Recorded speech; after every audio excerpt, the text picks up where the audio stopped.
Tonight is the 18th of August, and we come to Sutta number 75, Magandhya Sutta, 2 Magandhya. This is a very important sutta, quite a well-known sutta.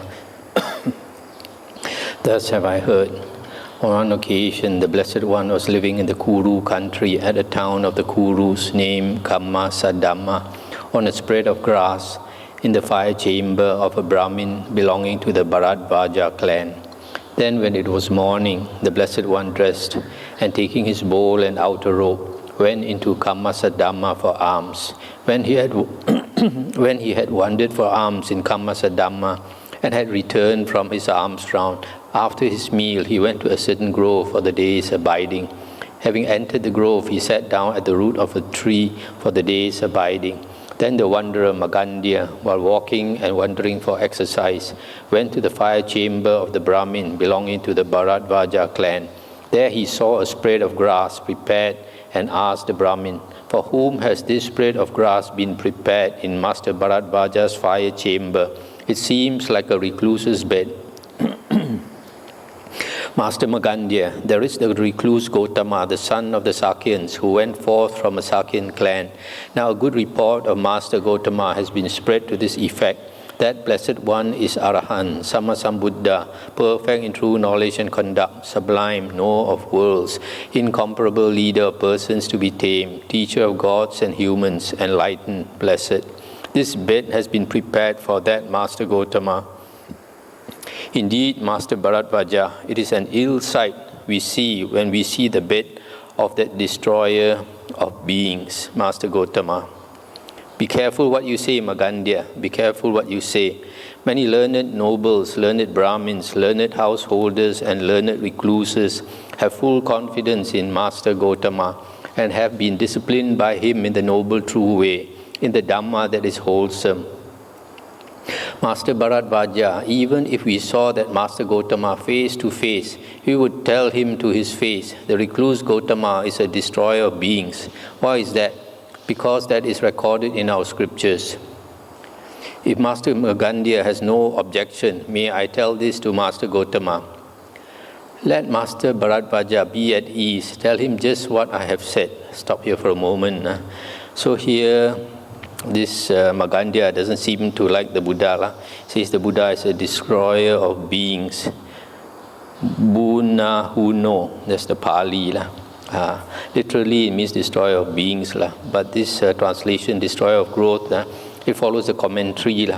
It is an interpretation. It is not exactly the Pali word. Afterwards, we'll see why he calls him a destroyer of beings. Meanwhile, with the divine ear or heavenly ear, which is purified and surpasses the human, the Blessed One heard this conversation between the Brahmin of the Bharadvaja clan and the wanderer Magandhya. Then, when it was evening, the Blessed One rose from meditation, went to the Brahmin's fire chamber and sat down on the spread of grass made ready. Then the Brahmin of the Bharadvaja clan went to the Blessed One and exchanged greetings with him. When this courteous and amiable talk was finished, he sat down at one side. The Blessed One asked him, "Bharadvaja, did you have any conversation with the wanderer Magandhya about this spread of grass?" When this was said, the Brahmin, awestruck and with his hair standing on end, replied, "We wanted to tell Master Gotama about that very thing, but Master Gotama has anticipated us." But this discussion between the Blessed One and the Brahmin of the Bharadvaja clan was left unfinished.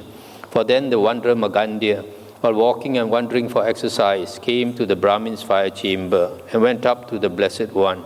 He exchanged greetings with the Blessed One, and when this courteous and amiable talk was finished, he sat down at one side.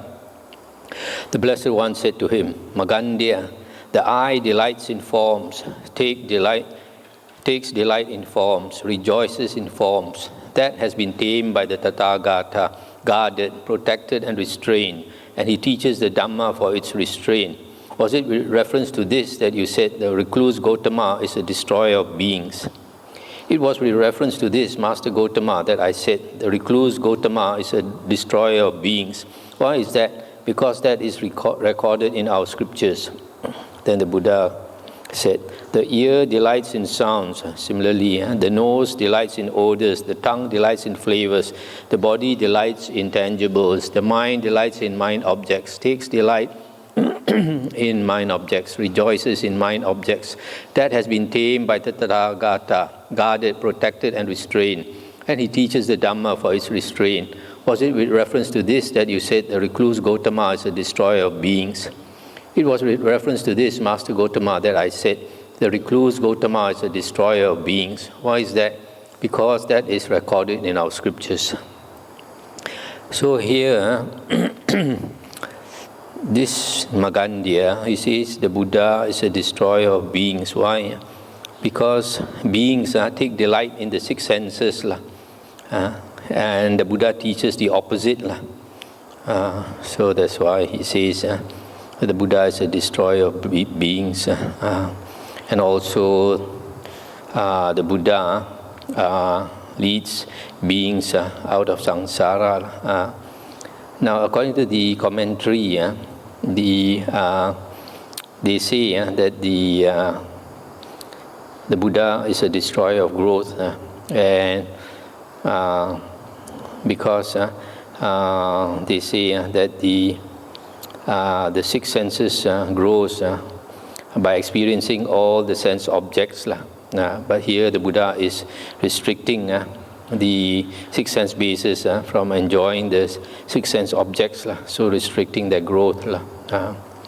But I think the more literal and correct translation is destroyer of beings. What do you think, Magandhya? Here someone may have formerly enjoyed himself with forms cognizable by the eye that are wished for, desired, agreeable and likable, connected with sensual desire and provocative of lust. On a later occasion, having understood as they actually are the origin, the disappearance, the gratification, danger and the escape in the case of forms, he might abandon craving for forms, remove fever for forms, and abide without thirst, with the mind inwardly at peace. What would you say to him, Magandhya? Nothing, Master Gautama. What do you think, Magandhya? Here someone may have formerly enjoyed himself with sounds cognizable by the ear, with odors cognizable by the nose, with flavors cognizable by the tongue, with tangibles cognizable by the body that are wished for, desired, agreeable and likable, connected with sensual desire and provocative of lust. On a later occasion, having understood as they actually are, the origin, the disappearance, the gratification, the danger, and the escape in the case of the sense objects, he might abandon craving for the sense objects, remove fever for the sense objects, and abide without thirst, with the mind inwardly at peace. What would you say to him, Magandhya? Nothing, Master Gautama. So here the Buddha is talking about somebody who has understood the danger in the enjoyment of the six sense objects. So he abandons craving for the six sense objects, and the mind becomes at peace. But Magandhya, he does not appreciate the abandoning of the enjoyment of the senses. That's why he has nothing to comment. Magandhya, formerly when I lived the home life, I enjoyed myself, provided and endowed with the five chords of sensual pleasure, with forms cognizable by the eye, with sounds cognizable by the ear, with odors cognizable by the nose, with flavors cognizable by the tongue, with tangibles cognizable by the body that are wished for, desired, agreeable and likable, connected with sensual desire and provocative of lust. I had 3 mansions, one for the rainy season, one for the winter, and one for the summer. I lived in the rains mansion for the 4 months of the rainy season, enjoying myself with musicians who were all female, and I did not go down to the lower palace. Stop here for a moment. So here, when the Buddha was a lay person, his parents were very rich. So they built 3 mansions for him for the 3 seasons. In India, they have 3 seasons, not 4 seasons. And so he had a different mansion for each season.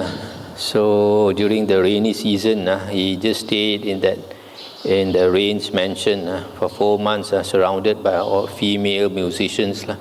and probably enjoying sensual pleasures. That's why later it is mentioned that in the Vinaya books that when he renounced all these sensual thoughts came to plague him, disturb him. So he's not the only one. In the Vinaya books and the Suttas, we find Anuruddha and Yasa, his disciples, were also like him. They each had 3 mansions for the 3 seasons. On a later occasion, having understood as they actually are, the origin, the disappearance, gratification, danger, and escape in the case of sensual pleasures, I abandon craving for sensual pleasures. I remove fever for sensual pleasures, and I abide without thirst, with the mind inwardly at peace. I see other beings who are not free from lust for sensual pleasures, being devoured by craving for sensual pleasures, burning with fever for sensual pleasures, indulging in sensual pleasures, and I do not envy them, nor do I delight therein. Why is that? Because there is Magandhya, a delight apart from sensual pleasures, apart from unwholesome states, which surpasses divine bliss. Since I take delight in that, I do not envy what is inferior, nor do I delight therein. So here, because Magandhya does not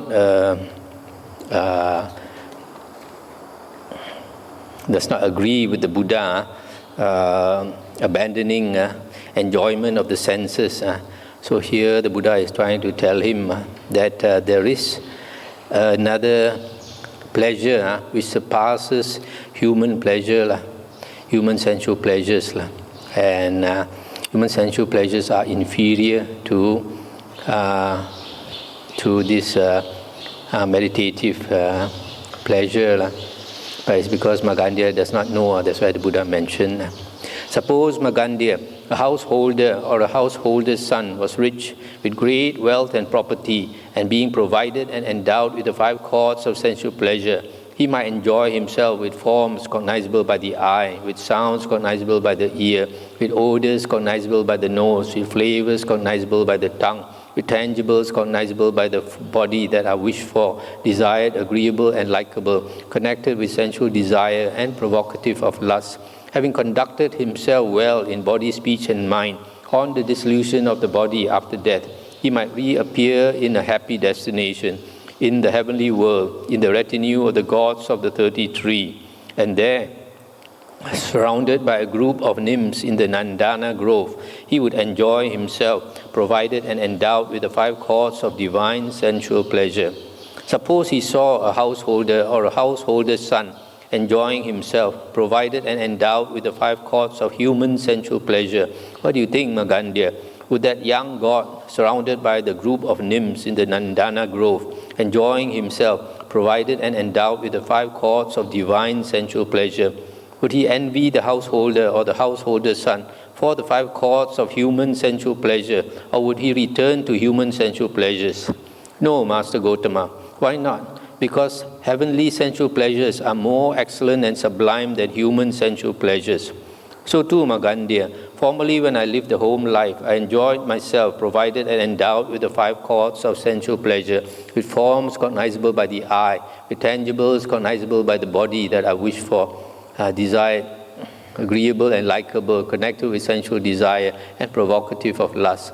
On a later occasion, having understood as they actually are, the gratification, danger, escape in the case of sensual pleasures, I abandon craving for sensual pleasures, I remove fever for sensual pleasures, and I abide without thirst, with the mind inwardly at peace. I see other beings who are not free from lust for sensual pleasures, being devoured by craving for sensual pleasures, burning with fever for sensual pleasures, indulging in sensual pleasures, and I do not envy them, nor do I delight therein.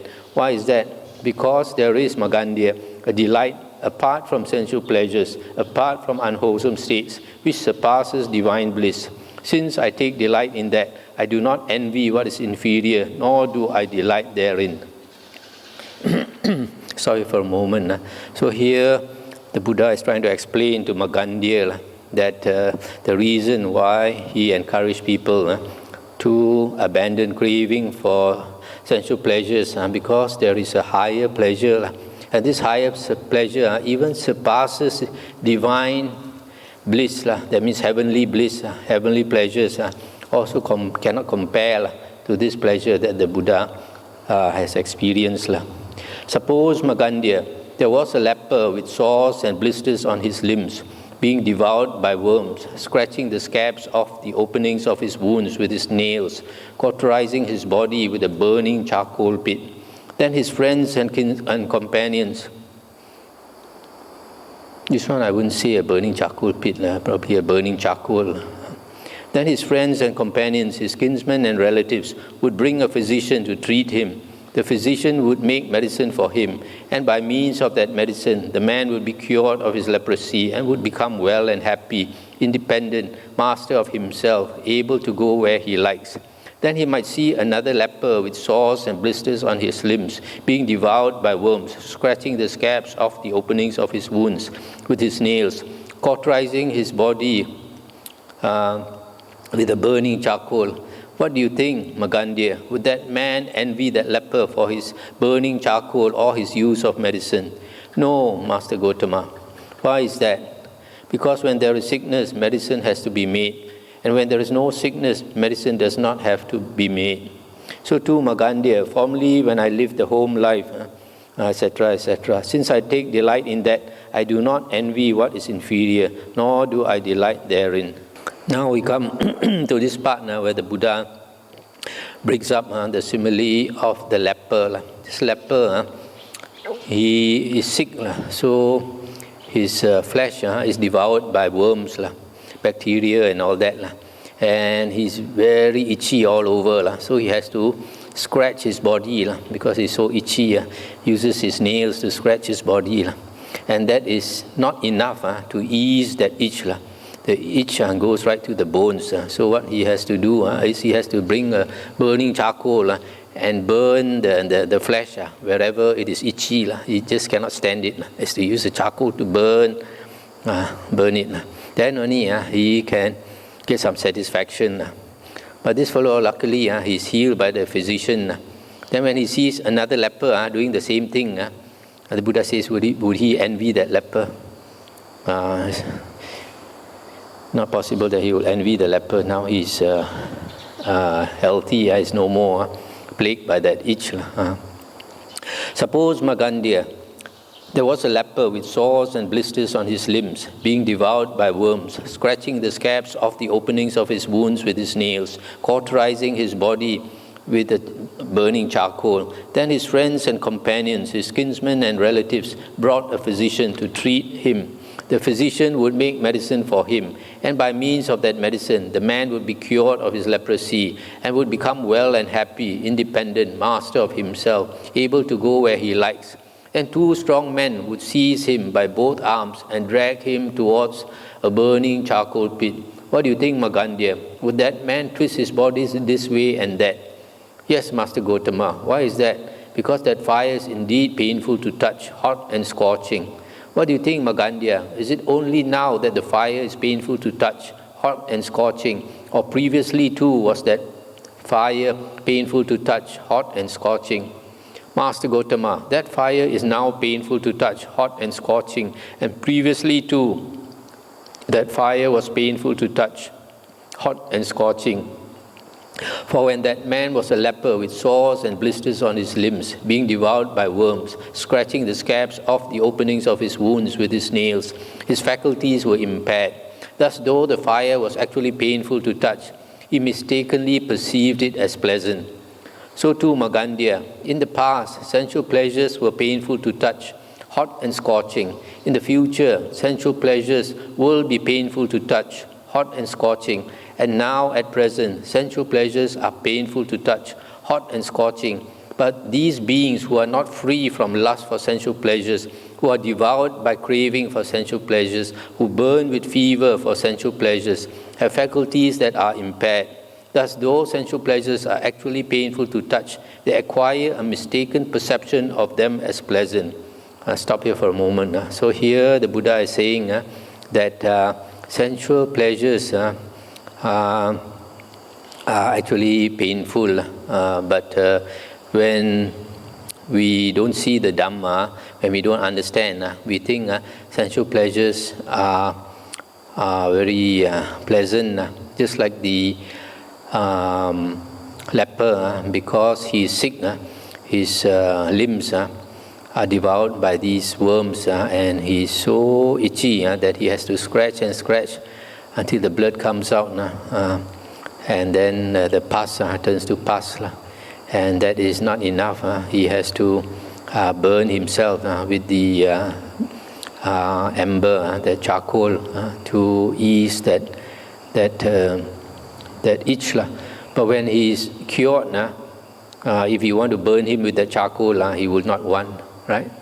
So the Buddha says the fire is the same, but why? When he was sick, he wanted that burning charcoal to burn his flesh, but when he's well, he doesn't want. So it's because of his mistaken, mistakenly. His faculties were impaired, and he mistakenly perceived it as pleasant. Suppose Magandhya, there was a leper with sores and blisters on his limbs, being devoured by worms, scratching the scabs off the openings of his wounds with his nails, cauterizing his body with a burning charcoal. The more he scratches the scabs and cauterizes his body, the fouler, more evil-smelling, and more infected the openings of his wounds would become. Yet he would find a certain measure of satisfaction and enjoyment in scratching the openings of his wounds. So too Magandhya, beings who are not free from lust for sensual pleasures, who are devoured by craving for sensual pleasures, who burn with fever for sensual pleasures, still indulge in sensual pleasures. The more such beings indulge in sensual pleasures, the more their craving for sensual pleasures increases, and the more they are burned by their fever for sensual pleasures. Yet they find a certain measure of satisfaction and enjoyment in dependence on the 5 chords of sensual pleasure. This is a very good simile. The Buddha says that this man, because the itch, this leper, itches right into the bones. Here is mentioned he scratches the scabs of the openings of his wounds. You know, when our wounds start to heal, and there's a layer of flesh, and there's a layer of starts to heal, the scab forms, then it becomes itchy. I think you all know, isn't it, when you have an open wound. So he scratches himself with his nails. But the more he scratches, the worse it becomes, because more pus forms, and from the pus it becomes evil smelling, and more infected. His wounds become more infected. Yet he continues to do it, keep scratching and scratching and burning himself, because he gets a certain measure of satisfaction and enjoyment in easing that itch. So in the same way, the Buddha says, beings who are not free from lust for sensual pleasures, what we in Malay we call gatal, itchy. So we want to indulge in sensual pleasures, but the more we indulge in sensual pleasures, the more the craving for sensual pleasures increases, the fever for sensual pleasures increases. So the Buddha says sensual pleasures cannot be satisfied. There are certain things like sensual pleasures, liquor, sleep. The more we indulge in it, the more we want. Can never be satisfied. So the Buddha explains this to educate Magandhya, to make him see that sensual desire is a sickness, because he was scolding the Buddha for telling people to abandon enjoyment of the senses. So here the Buddha is trying to educate him that actually indulging in sensual pleasures is a sickness. Just we have to ease our itch.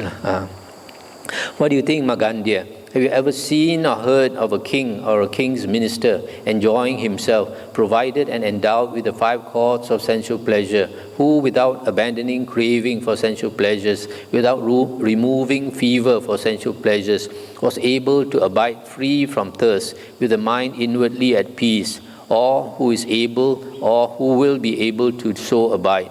No, Master Gotama. Good Magandhya, I too have never heard or seen of a king or a king's minister enjoying himself provided and endowed with the 5 causes of sensual pleasure, who without abandoning craving for sensual pleasures, without removing fever for sensual pleasures, was able to abide free from thirst with the mind inwardly at peace, or who is able or who will be able to so abide. On the contrary, Magandhya, those recluses or Brahmins who abided or abide or will abide free from thirst with the mind inwardly at peace, all do so after having understood as they actually are the origin, disappearance, gratification, danger, and escape in the case of sensual pleasures. And it is after abandoning craving for sensual pleasures and removing fever for sensual pleasures that they abide or will abide free from thirst with the mind inwardly at peace. Stop here for a moment. So here the Buddha says that there is no person without abandoning the enjoyment of sensual pleasures can abide free from thirst with the mind inwardly at peace. Free from thirst, because this tanha is a kind of thirst, translated as craving. If we crave for something, our mind cannot be peaceful. It's like we are sick, like a drug addict. If he cannot get his drug, he just cannot sit still. His mind is not at peace. But if a person can abide free from thirst, then his mind is at peace, and then he's happy. He doesn't need anything. So a person with craving is a person who suffers. If you crave for something, you cannot satisfy that thirst, then you suffer, just like the drug addict. So the Buddha says, the spiritual path to abide free from thirst with the mind inwardly at peace, we have to let go of sensual pleasures. This later books like the Mahayana Vimalakirti Sutra, they say something that is contradictory. They say this layman Vimalakirti, without abandoning sensual pleasures, he can socialize, be an ordinary layman, and yet he can achieve a higher state than the Arahants, like Sariputta. This is just not possible. Then at that point, the Blessed One uttered this exclamation: the greatest of all gains is health. Nibbana is the greatest bliss. The Eightfold Path is the best of paths, for it leads safely to the deathless. When this was said, the wanderer Magandhya said to the Blessed One, "It is wonderful, Master Gotama. It is marvelous how well that has been expressed by Master Gotama. The greatest of all gains is health. Nibbana is the greatest bliss. We too have heard this said by earlier wanderers in the tradition of the teachers, and it agrees, Master Gotama. But Magandhya, when you heard that said by earlier wanderers in the tradition of the teachers, what is that health? What is that Nibbana?" When this was said, the wanderer Magandhya rubbed his limbs with his hands and said, "This is that health, Master Gotama. This is that Nibbana. For I am now healthy and happy, and nothing afflicts me." And the Buddha said, so stop here for a moment. So when the Buddha asked him, what is that health that you say your teachers mention, and what is that Nibbana? So here he's talking about his bodily health. And for him, Nibbana means that nothing afflicts him now. He is healthy and happy. He thinks that is Nibbana. And the Buddha said, Magandhya, suppose there was a man born blind who could not see dark and light forms, who could not see blue, yellow, red, or pink forms, who could not see what was even and uneven, who could not see the stars or the sun and moon. He might hear a man with good eyesight saying, "Good indeed, sirs, is a white cloth, beautiful, spotless and clean," and he would go in search of a white cloth. Then a man would cheat him with a dirty soiled garment thus, "Good man, here is a white cloth for you, beautiful, spotless and clean," and he would accept it and put it on, and being satisfied with it, he would utter words of satisfaction thus, "Good indeed, sirs, is a white cloth, beautiful, spotless and clean." What do you think, Magandhya? When that man, born blind, accepted that dirty, soiled garment, put it on, and being satisfied with it, uttered words of satisfaction thus, "Good indeed, sirs, is a white cloth, beautiful, spotless, and clean." Did he do so, knowing and seeing, or out of faith in the man with good eyesight? Venerable Sir, he would have done so unknowing and unseeing, out of faith in the man with good eyesight. So too, Magandia, the wanderers of other sects are blind and visionless. They do not know health, they do not see Nibbana, yet they utter this stanza thus, "The greatest of all gains is health, Nibbana is the greatest bliss." This stanza was uttered by the earlier Arahants, Sammasambuddhas, thus, "The greatest of all gains is health, Nibbana is the greatest bliss. The Eightfold Path is the best of paths, for it leads safely to the deathless." Now it has gradually become current among ordinary people. And although this body, Magandia, is a disease, a tumor, a dart, a calamity, and an affliction, referring to this body, you say, "This is that health, Master Gotama, this is that Nibbana." You do not have that Aryan vision, Magandia, by means of which you might know health and see Nibbana. I'll stop here for a moment. So here the Buddha gives the simile of the blind man being cheated and told that dirty cloth that he bought is a white, spotless, clean cloth. So the Buddha says, in the same way, you are blind, you have been cheated by your teachers, and all of you do not know what is health, what is Nibbana. Then Magandia said, "I have confidence in Master Gotama thus. Master Gotama is capable of teaching me the Dhamma in such a way that I can come to know health and see Nibbana." And the Buddha said, "Magandia, suppose there was a man born blind who could not see dark and light forms, etc., or the sun and moon. Then his friends and companions, his kinsmen and relatives, would bring a physician to treat him. The physician would make a medicine for him.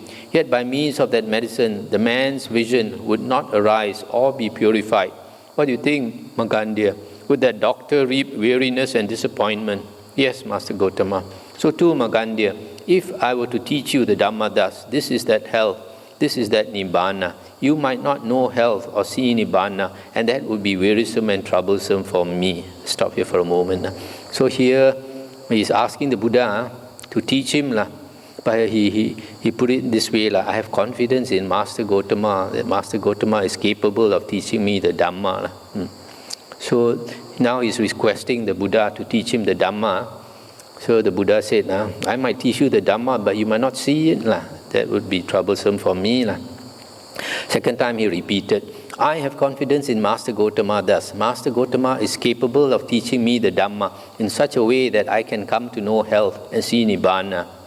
"Magandia, suppose there was a man born blind who could not see dark and light forms, etc., or the sun and moon. He might hear a man with good eyesight saying, 'Good indeed, sirs, is a white cloth, beautiful, spotless, and clean,' and he would go in search of a white cloth. Then a man would cheat him with a dirty, soiled garment thus, 'Good man, here is a white cloth for you, beautiful, spotless, and clean,' and he would accept it and put it on. Then his friends and companions, his kinsmen and relatives, would bring a physician to treat him. The physician would make medicine, emetics and purgatives, ointments and counter-ointments, a nasal treatment, and by means of that medicine, the man's vision would arise and be purified. Together with the arising of his vision, his desire and liking for that dirty, soiled garment would be abandoned. Then he might burn with indignation and enmity towards that man, and might think that he ought to be killed thus. 'Indeed, I have long been tricked, cheated, and defrauded by this man with this dirty, soiled garment when he told me, "Good man, here is a white cloth for you, beautiful, spotless, and clean." So too, Magandia, if I were to teach you the Dhamma thus, this is that health, this is that Nibbana, you might know health and see Nibbana. Together with the arising of your vision, your desire and lust for the five aggregates affected by clinging might be abandoned. Then perhaps you might think, "Indeed, I have long been tricked, cheated, and defrauded by this mind. For when clinging, I have been clinging just to material form. I have been clinging just to feeling. I have been clinging just to perception. I have been clinging just to volition. I have been clinging just to consciousness. With my clinging as condition, being comes to be. With being as condition, birth. With birth as condition, aging and death, sorrow, lamentation, pain, grief, and despair come to be. Such is the origin of this whole mass of suffering." So here the Buddha says, this blind man might be cheated, but one day when he is cured, then he realizes that he has been cheated for a long time by the man who sold him that dirty cloth. Then he gets so angry, I might think he want to kill that man. So in the same way, the Buddha said, I might teach you the Dhamma and you might understand. And then when you have understood, then you will realize that you have been clinging for the five aggregates. And then you realize you have been cheated for a long time by this mind. The Buddha says our mind has been cheating us, playing tricks on us for a long time. We have not been able to see clearly.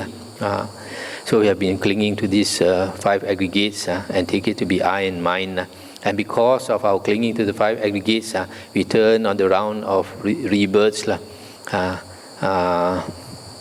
experiencing birth, aging, dying, sorrow, lamentation, pain, grief, and despair, lifetime after lifetime.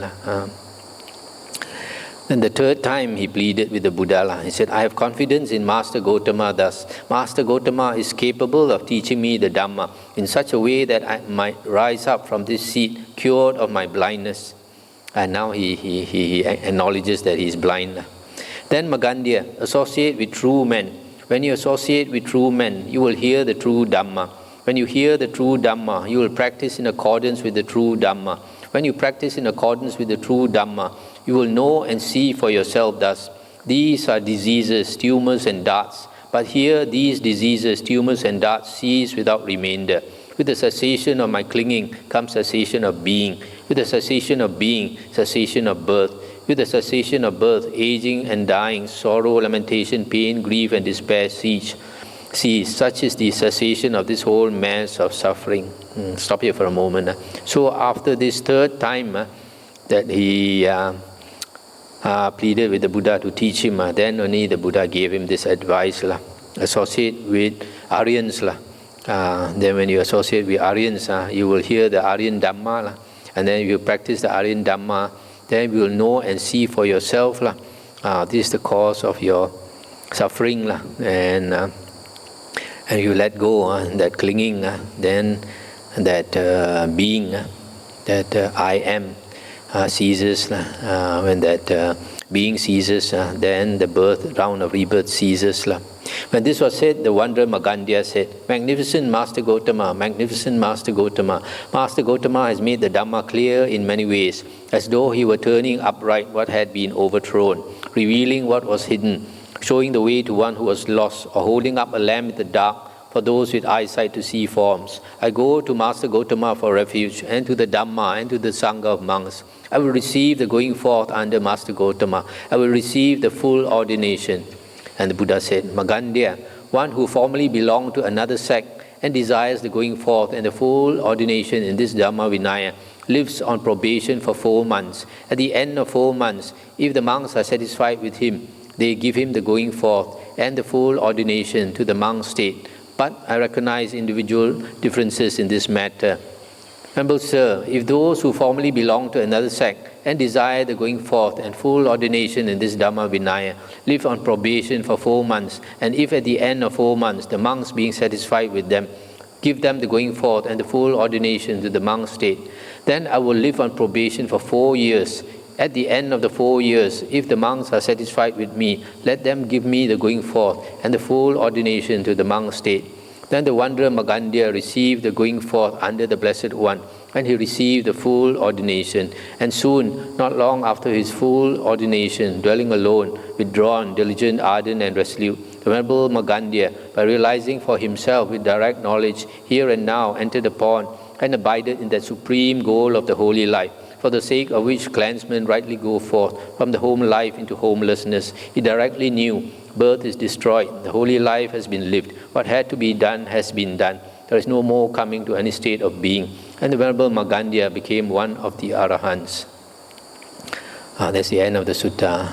So, since the Buddha asked him to associate with true men, Then he realized the true men, the Aryans, are to be found among the Buddha and the Buddha's disciples. So he decided to go forth, ordained as a monk. And when the Buddha told him he has to go on probation for 4 months, he said he was willing to go on probation for 4 years if necessary. Unlike some people, if you tell them you have to go on probation for 4 months, they will bargain. Yeah, too long, how about 2 months, how about 1 month? So he became an. So you see, this sutta is an excellent sutta. The Buddha has made it very clear how sensual pleasures is actually a sickness for worldly people who don't understand the Dhamma. We think sensual pleasures is great. That's what we want to look for in the world. But that actually is a source of suffering. That is the cause of the round of rebirths. So only when we understand the Dhamma, understand that this sensual desire can never be satisfied. And the more we indulge in it, the more sick we become. Just like the leper or for example, the drug addict, the more drugs he takes, the more sick he becomes. So this is one of the classic suttas.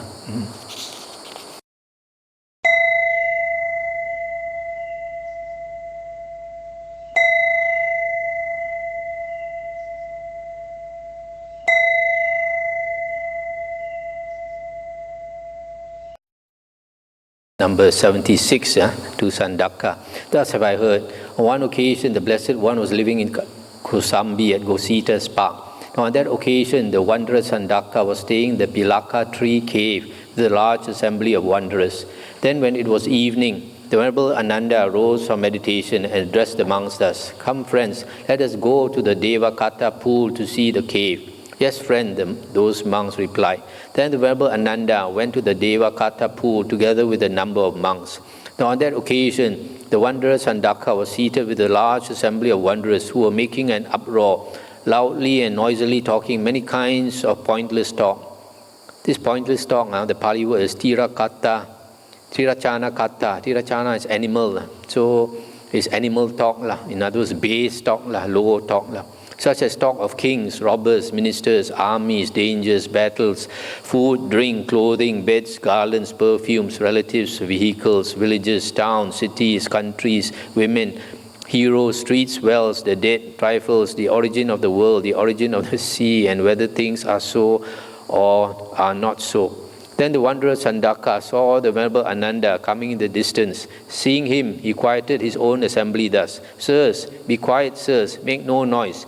Here comes the recluse Ananda, a disciple of the recluse Gotama, one of the recluse Gotama's disciples staying in Kosambi. These venerable ones like quiet. They are disciplined in quiet. They commend quiet. Perhaps if he finds our assembly a quiet one, he will think to join us." Then the wanderers became silent. Stop here for a moment. So here, this part it shows that the Venerable Ananda is respected by this Sandaka and his wanderers. I guess most of the Buddha's disciples are respected. Venerable Ananda went to the wanderer Sandaka, who said to him, "Let Master Ananda come. Welcome to Master Ananda. It is long since Master Ananda found an opportunity to come here. Let Master Ananda be seated. This seat is ready." The Venerable Ananda sat down on the seat made ready, and the wanderer Sandaka took a low seat and sat down at one side. When he had done so, the Venerable Ananda asked him, "For what discussion are you sitting together here now, Sandaka? And what was your discussion that was left unfinished?" And he said, "Master Ananda, let be the discussion for which we are now sitting together here.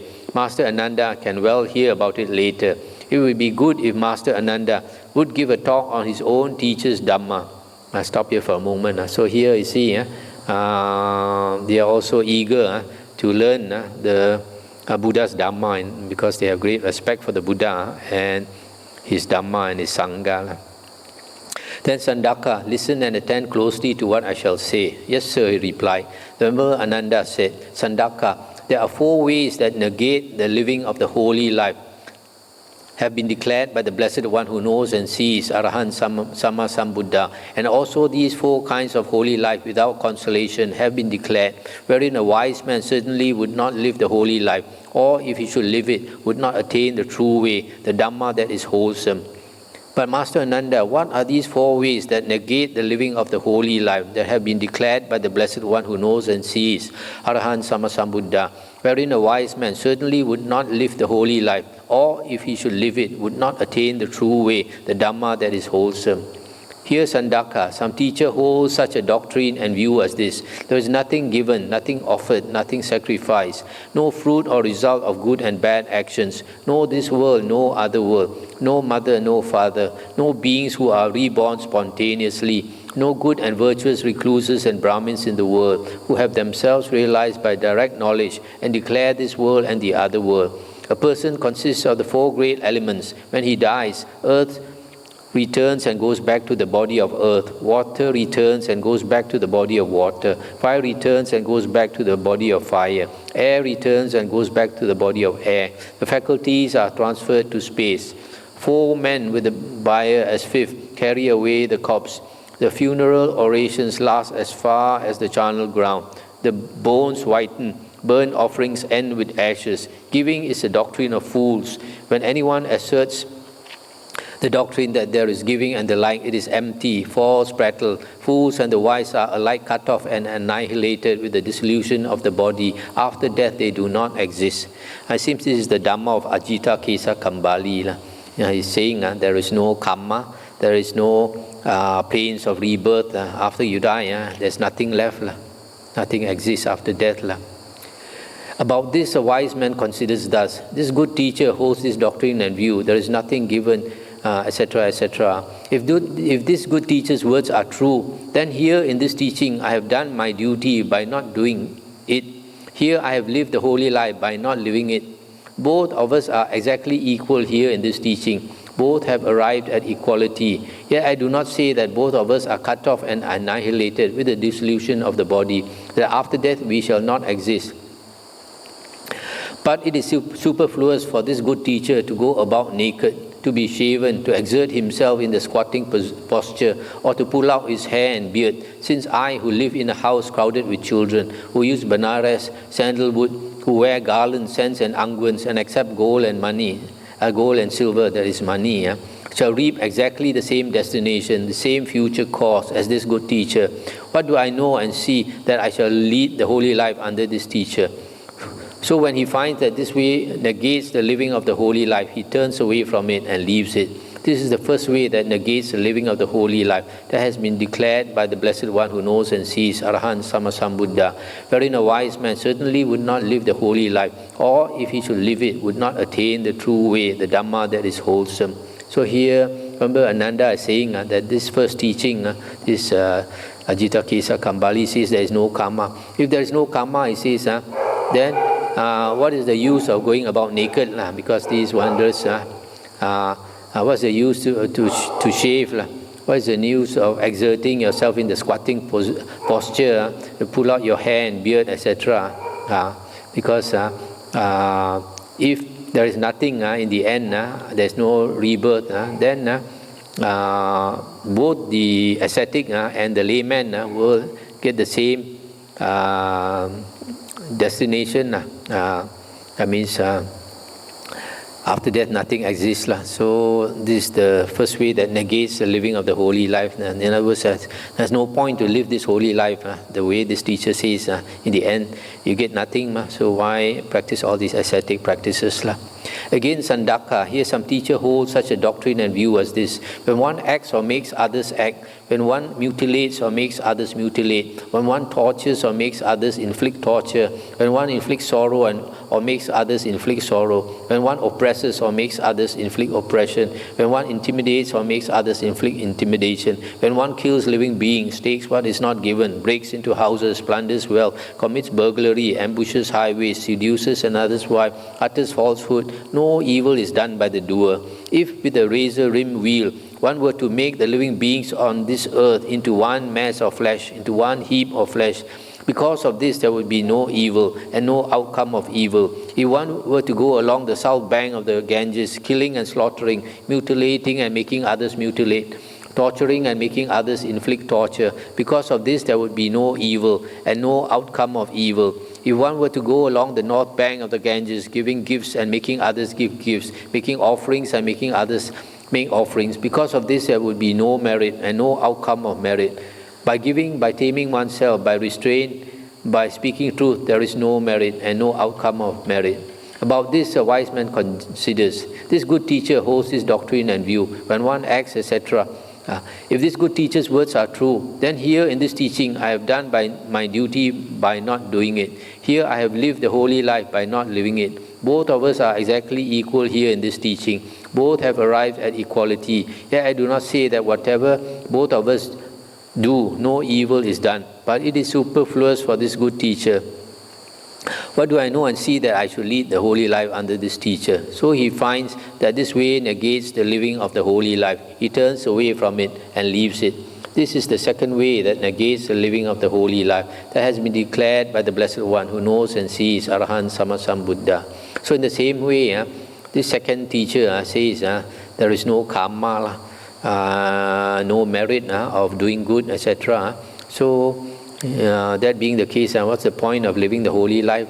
Says, so this teaching negates the living of the holy life.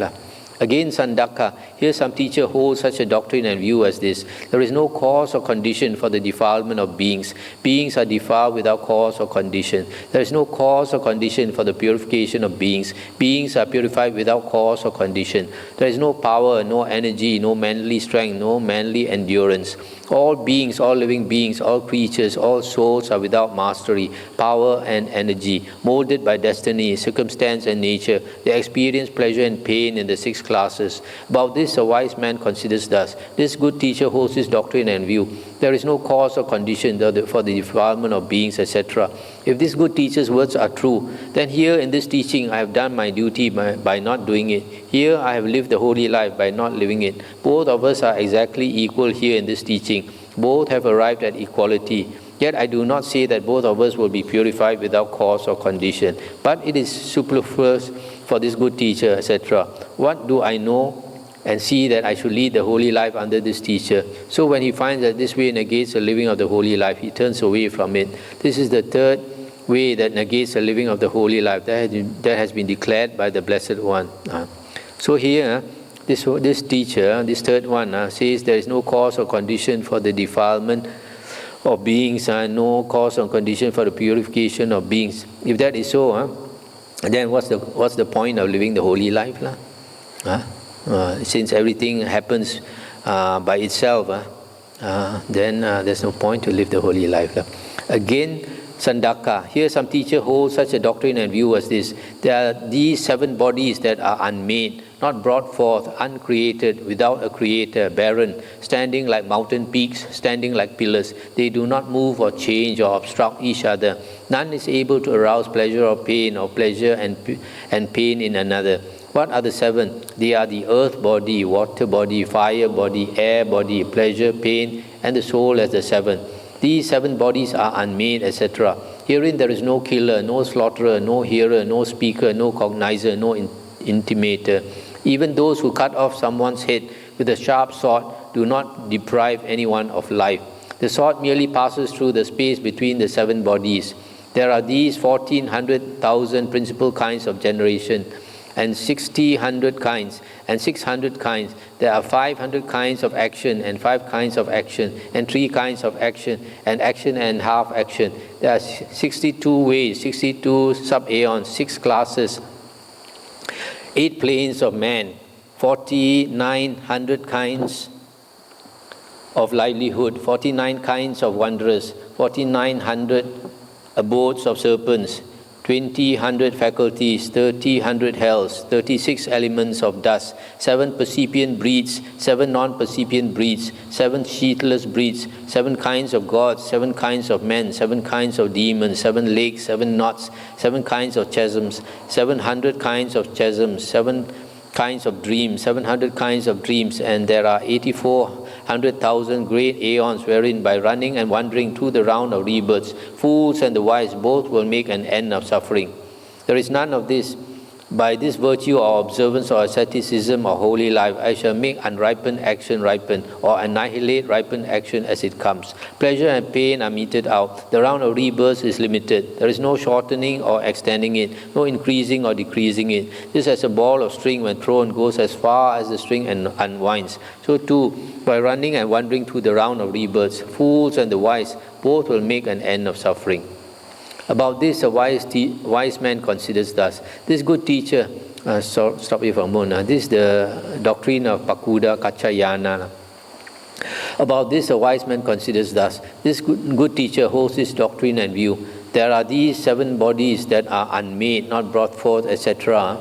If this good teacher's words are true, then here in this teaching I have done my duty by not doing it. Here I have lived the holy life by not living it. Both of us are exactly equal here in this teaching. Both have arrived at equality. Yet I do not say that both of us will make an end of suffering by running and wandering through the round of rebirths.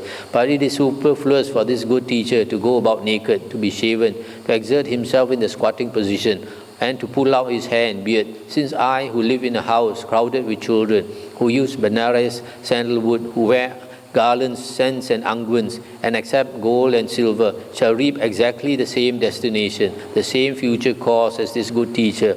What do I know and see that I should lead the holy life under this teacher? So when he finds that this way negates the living of the holy life, he turns away from it and leaves it. This is the 4th way that negates the living of the holy life, that has been declared by the Blessed One who knows and sees, Arahant Sammasambuddha. These Sandaka are the 4 ways that negate the living of the holy life, that have been declared by the Blessed One who knows and sees, Arahant Sammasambuddha, wherein a wise man certainly would not live the holy life, or if he should live it, would not attain the true way, the Dhamma that is wholesome. Stop here for a moment. So this one, just like some teachings, they say so many things to make it seem very complicated. But actually all this is rubbish. So it's also almost the same thing. There is by this virtue or observance or asceticism or holy life, I shall make unripened action ripen, or annihilate ripened action as it comes. There is none of this. Pleasure and pain are meted out. So if that is the case, there is no karma in the same way, karma vipaka, then there's no point in living the holy life, pulling out the hair and practicing all these ascetic practices, because in the end, the ascetic and the layman will reap exactly the same reward, the same destination. It is wonderful, Master Gautama. It is marvelous how the 4 ways that negate the living of the holy life have been declared by the Blessed One who knows and sees, Arahant Sammasambuddha. But Master Gautama, what are those 4 kinds of holy life without consolation that have been declared by the Blessed One who knows and sees, Arahant Sammasambuddha, wherein a wise man certainly would not live the holy life, or if he should live it, would not attain the true way, the Dhamma that is wholesome. Stop here for a moment. So earlier, remember Ananda mentioned the 4 ways that negate the living of the holy life, and he explained it. Then he also mentioned the 4 kinds of holy life without consolation. So now this Sandaka is asking him to explain this, the 4 kinds of holy life without consolation. Here Sandaka, some teacher claims to be omniscient and all-seeing, to have complete knowledge and vision thus. Whether I am walking or standing or sleeping or awake, knowledge and vision are continuously and uninterruptedly present to me. He enters an empty house. He gets no alms food.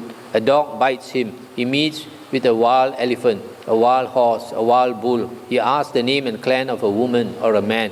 He asks the name of a village or a town, the way to go there. When he is questioned, how is this? He replies, I had to enter an empty house. That is why I entered it. I had to get no alms food. That is why I did not get any. I had to be bitten by a dog. That is why I was bitten. I had to meet with a wild elephant, a wild horse, a wild bull. That is why I met with them. I had to ask the name and clan of a woman or a man. That is why I asked. I had to ask the name of a village or a town and the way to go there. That is why I asked. I stop here for a moment. So this man, this teacher, claims to be omniscient and all-seeing, to know everything all the time, uninterruptedly. But if he knows everything, when he goes for alms food, he does not get any arms. Why didn't he know? And then a dog bites him. If he knows everything before, then he will avoid the dog, but he gets bitten by the dog. And then he meets a wild elephant.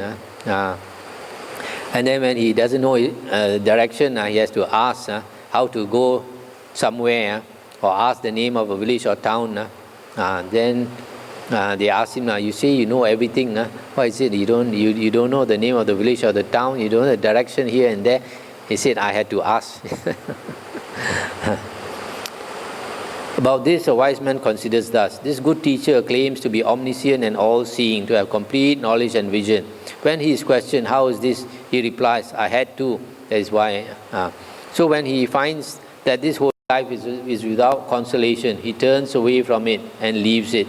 This is the first kind of holy life without consolation that has been declared by the Blessed One who knows and sees, Arahant Sammasambuddha, wherein a wise man certainly would not live the holy life, or if should live it, would not attain the true way, the Dhamma that is wholesome. So this one, this man, when he considers this teacher, claims to be omniscient, but actually so many things he doesn't know. So he finds there's no consolation in this teacher, this holy life. Again, Sandaka, here some teacher is a traditionalist, one who regards oral tradition as truth. He teaches the Dhamma by oral tradition, by legends handed down, by what has come down in scriptures. But when a teacher is a traditionalist, one who regards oral tradition as truth, some is well remembered and some is wrongly remembered, some is true and some is otherwise. About this, a wise man considers thus: this good teacher is a traditionalist, etc. So when he finds that this holy life is without consolation, he turns away from it and leaves it.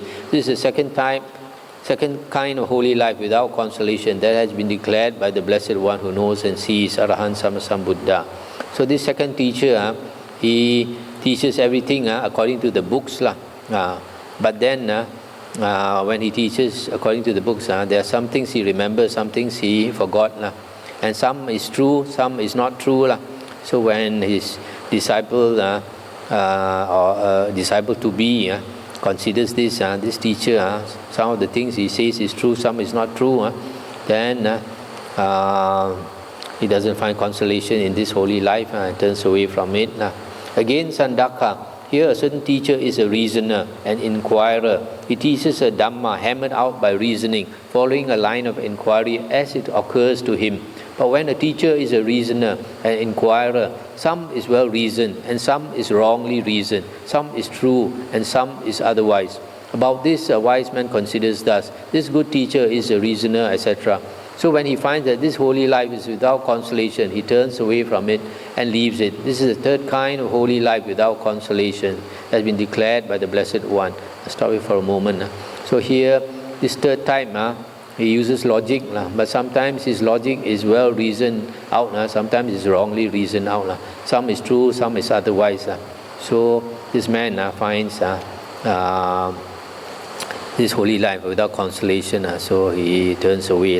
Again, Sandaka, here a certain teacher is dull and confused. Because he is dull and confused, when he is asked such and such a question, he engages in verbal wriggling, in eel wriggling. I don't say it is like this, and I don't say it is like that, and I don't say it is otherwise, and I don't say it is not so, and I don't say it is not so.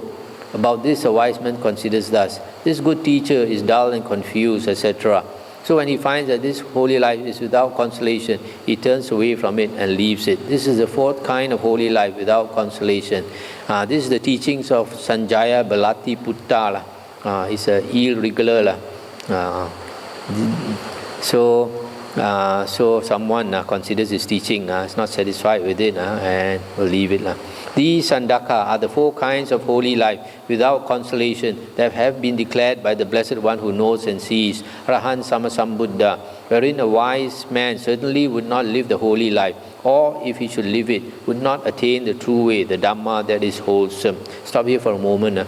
Actually, all these instances are mentioned by Ananda. There are such teachers in India at that time, they are supposed to be famous teachers. But so I remember Ananda, without mentioning names, he points out that all these teachers are not perfect lah. And Sandaka said, "It is wonderful, Master Ananda. It is marvelous how the 4 kinds of holy life without consolation have been declared by the Blessed One who knows and sees, Arahant Sammasambuddha. But Master Ananda, what does that teacher assert? What does he declare? Wherein a wise man certainly would live the holy life, and while living it would attain the true way, the Dhamma that is wholesome." So now he's asking, what is the real teaching, the real holy life? Then remember Ananda quotes his Sutta 51, that's on page 448. 448.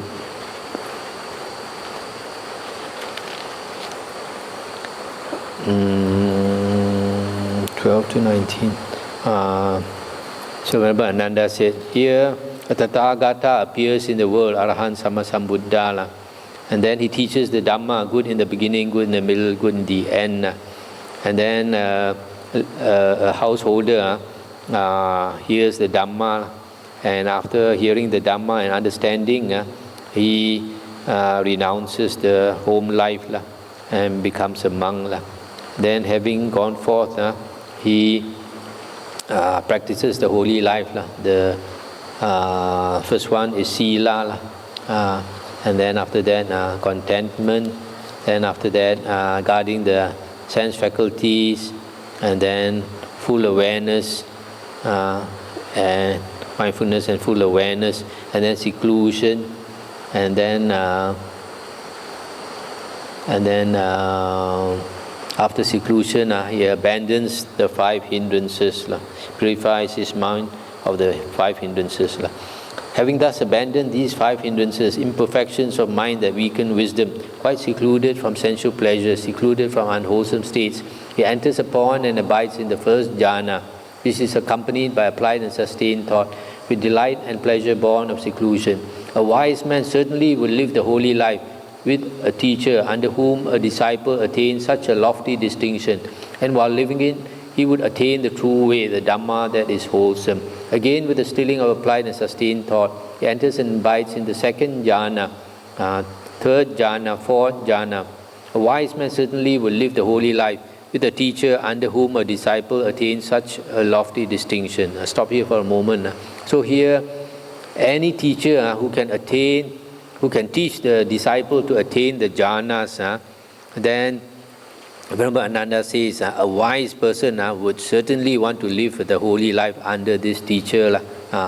So that is how the Buddha's disciples value the jhanas, look up to the jhanas. And then after this, he mentions the threefold knowledges. If the teacher can teach the disciple to attain the recollection of past lives, and see how beings pass on according to their actions, in other words, attain the divine eye or heavenly eye. And the third one, destruction of the asavas, and become liberated. Then a wise man would certainly want to live the holy life under such a teacher who can teach the disciple to attain the 3 knowledges, the 4 jhanas and the 3 knowledges. Then Sandaka asks, but Master Ananda, when a monk is an arahant with taints destroyed, one who has lived the holy life, done what had to be done, laid down the burden, reached the true goal, destroyed the fetters of being, and is completely liberated through final knowledge, could he enjoy sensual pleasures? Sandaka, when a monk is an arahant with taints destroyed and is completely liberated, he is incapable of transgression in 5 cases. A monk whose taints are destroyed is incapable of deliberately depriving a living being of life. He is incapable of taking what is not given, that is, of stealing. He is incapable of indulging in sexual intercourse. He is incapable of knowingly speaking falsehood. He is incapable of enjoying sensual pleasures by storing them up as he did formerly in lay life. When a monk is an arahant with taints destroyed, he is incapable of transgression in these 5 cases. Stop here for a moment.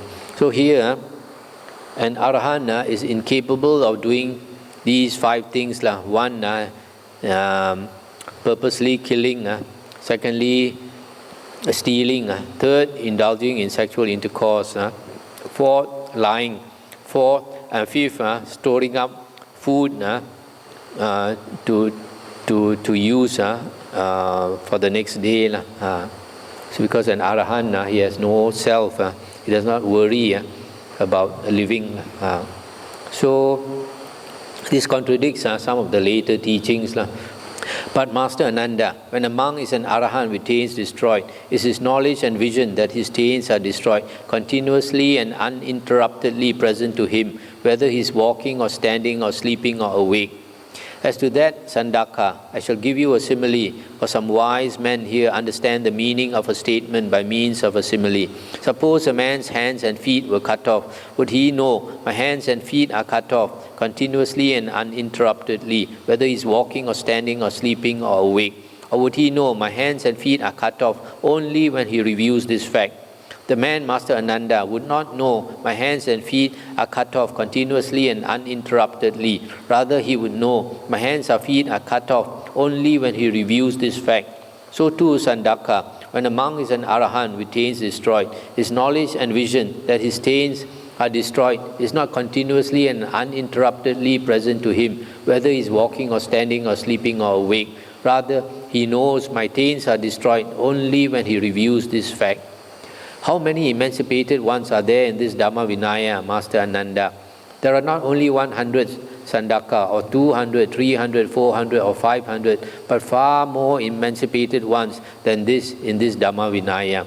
It is wonderful, Master Ananda, it is marvelous. There is no lauding of one's own Dhamma and no disparaging of the Dhamma of others. There is the teaching of the Dhamma in its full range, and so many emancipated ones appear.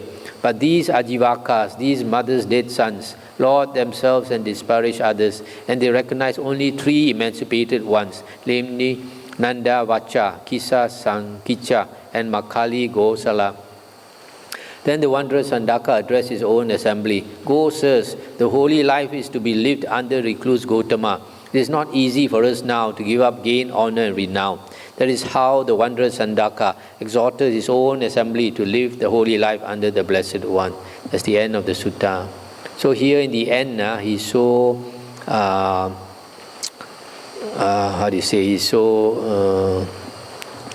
he's so impressed by the Buddha's Dhamma and the number of arahants that he asked his disciples all to follow the Buddha, the Samana Gautama. I'm not sure whether they did, maybe they did.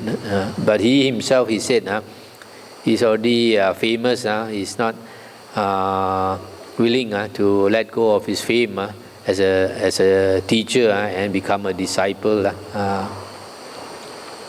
So this sutta,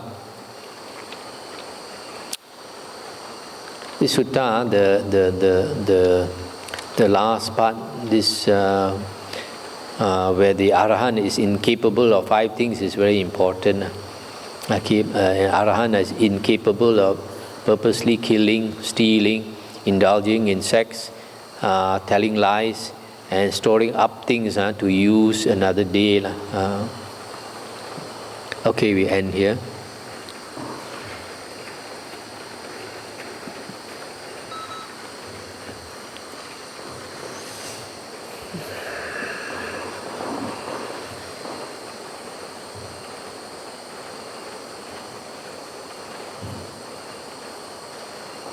Okay, if there's no question, we end here. We got something to do.